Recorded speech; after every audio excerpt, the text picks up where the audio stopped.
Olá, este é o blog Civil Imobiliário. No vídeo de hoje eu tenho a grande satisfação de entrevistar o professor Renan Lotufo, que é conhecido de todos nós. Professor Renan Lotufo que tem um currículo invejável, né? Esse ano completa 50 anos da sua graduação na Faculdade de Direito da Universidade de São Paulo. É advogado desde 1964. Entre os anos de 1972 e 1980, o professor Renan foi conselheiro da OAB, eleito pela classe. Em 1980, o professor Renan Lotufo foi nomeado pelo Quinto Constitucional como desembargador do Tribunal de Justiça, onde se aposentou no ano de 1995. Em 1996, o professor Renan Lotufo fundou o escritório Renan Lotufo Advogados Associados. Além da trajetória profissional, a gente não pode deixar de falar da trajetória acadêmica do professor Renan, que é mestre e doutor pela PUC de São Paulo e professor daquela instituição desde 1974.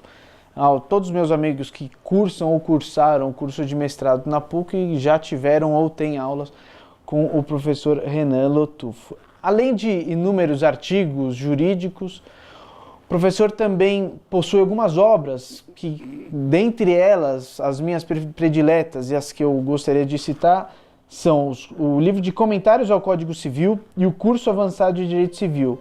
Há também o livro Questões Relativas ao Mandato e Representação em Procuração, hoje em edição já esgotada. Professor Renan, obrigado por nos receber.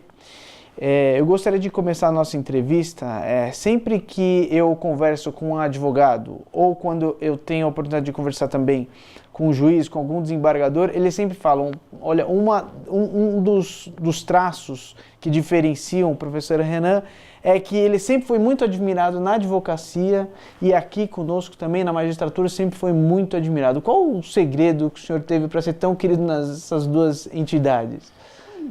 Bom, primeiro quero agradecer a oportunidade de estar aqui no seu blog e dizer que não há segredo nenhum. A gente sendo autêntico, as pessoas aceitam. Se você é dissimulado, também se percebe logo e já começam a se afastar. Então, o problema é ser autêntico. Não ter medo de assumir posições e dizer o que pensa. Na advocacia, o senhor teve uma carreira brilhante desde 1964.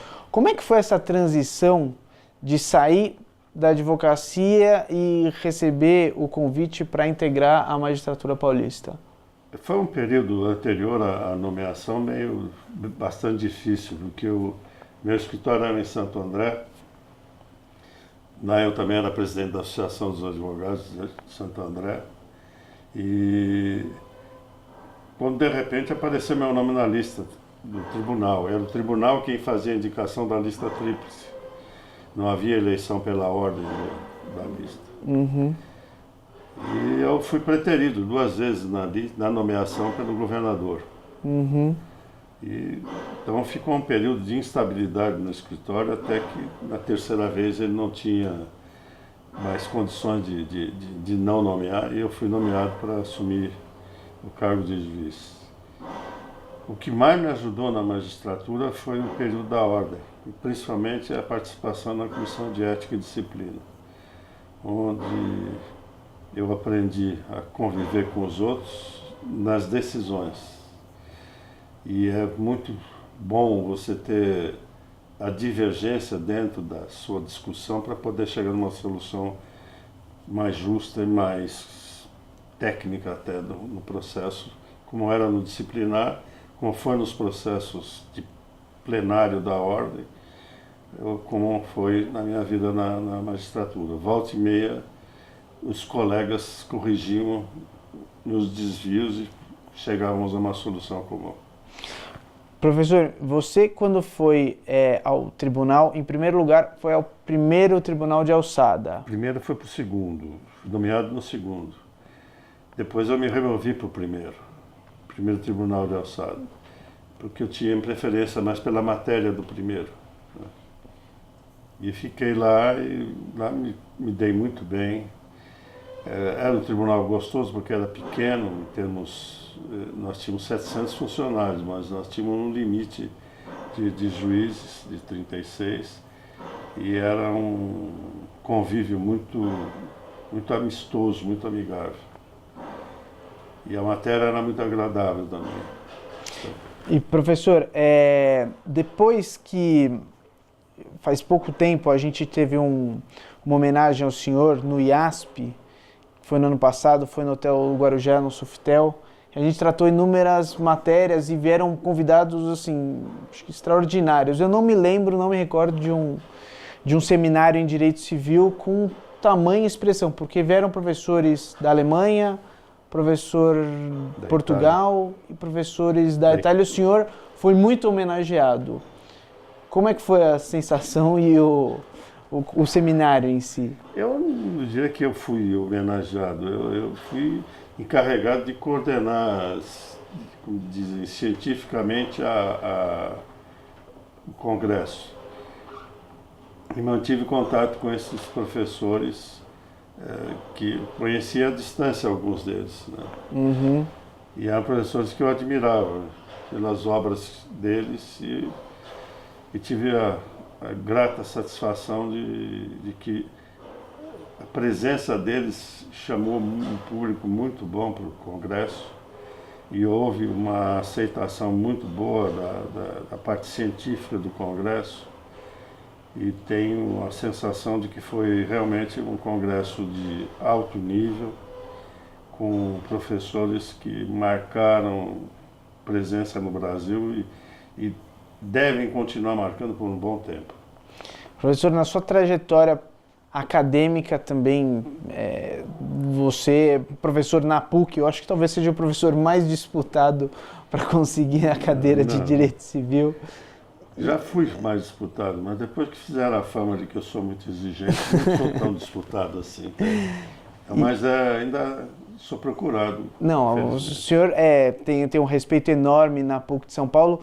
E assim, para nós, jovens advogados, eu queria que o senhor dissesse qual que é a importância que o senhor dá ao estudo jurídico, seja para nós, advogados, seja para os juízes, seja para os demais operadores no direito.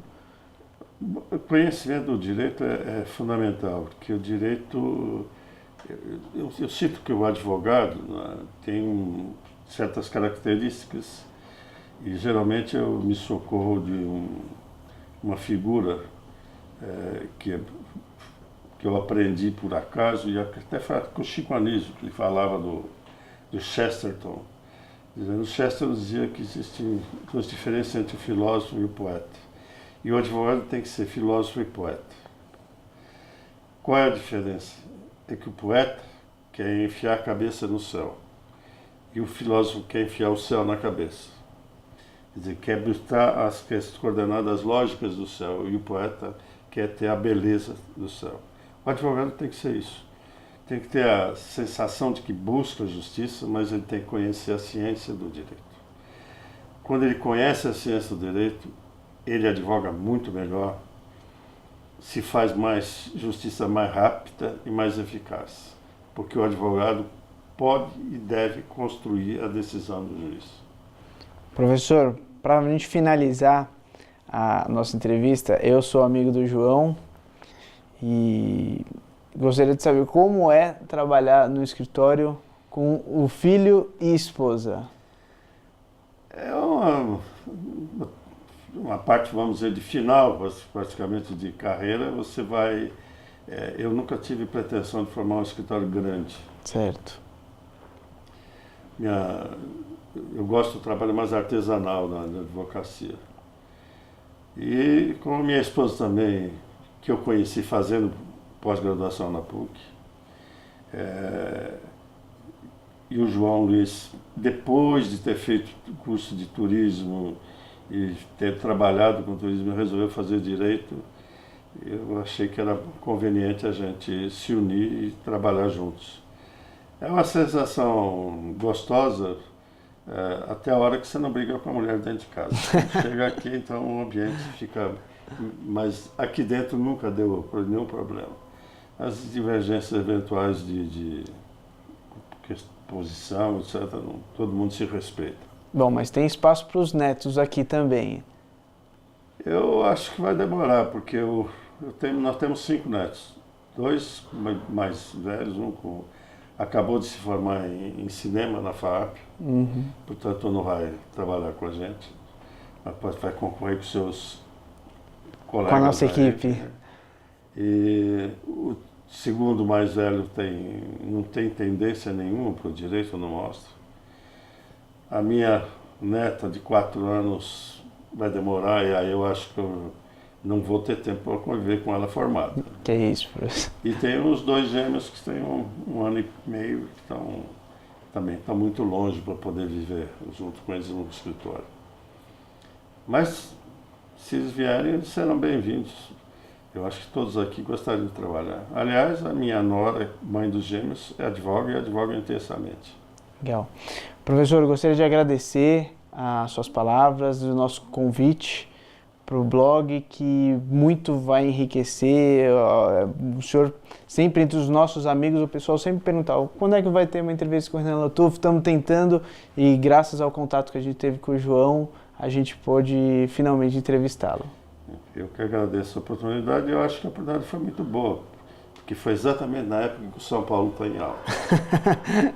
Então essa foi a nossa entrevista com o professor Renan, que além de grande pessoa, professor, pai, avô, é um São Paulino absolutamente apaixonado.